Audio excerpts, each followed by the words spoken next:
They start with a very much alive Roger. Of course, it's a flashback and he's at Oxford. The episode begins with Roger teaching at Oxford and Bree watching his class interact about last words. He says some fake last words, and then he says what he'd really say. I'd rather history forget my name as long as my words and my deeds are remembered by those I love. But that is the end of Happy.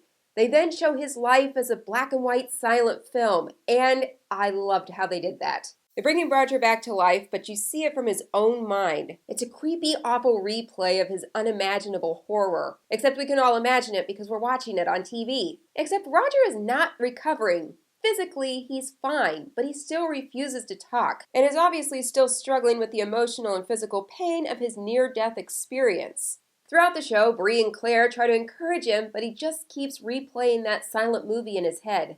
Jamie and Jocasta lay Murtaugh to rest. She, of course, wanted to do more, but what else could be done?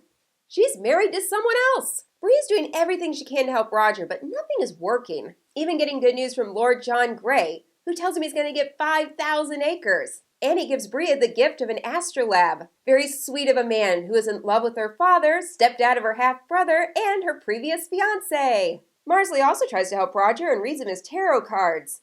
It doesn't end well. Eventually, we do hear Roger's voice, and it's when he tries to save Jemmy from touching a hot stove. So he can do it, he just won't. And just when you think things can't get any sadder, Jamie and Claire are out playing with their grandchild when a wild boar comes up. If we learned anything from season 1, it's that wild boars kill people. But just as Jamie's about to kill it, someone else takes care of it first. It's Ian. It's unbelievable. Jamie is thrilled, but Ian is not quite himself. You can tell that he is obviously traumatized in some way. Jamie and Claire have dealt with trauma and tread lightly, but they do try to encourage conversation. It's too bad they don't have a mental health professional on the land. That would come in really handy for Roger and Ian. Roger and Ian, who were together in season 4, and the two go off on the land together. Roger will still not talk to Ian. Even though they'd been through a harrowing experience together last season, he just won't do it.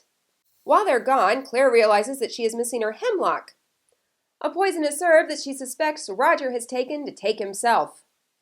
We see Roger having a flashback and then see in vivid colors standing on a cliff's edge. But he doesn't do anything rash because he sees his wife's face. Light at the end of the tunnel for Roger. But Ian is the one in danger. Thankfully, Roger stops him in time. Ian lets him know that his wife is lost to him. But Roger tries to encourage him and they go back home, where he sees Bree and she is finally encouraged that everything is going to be okay.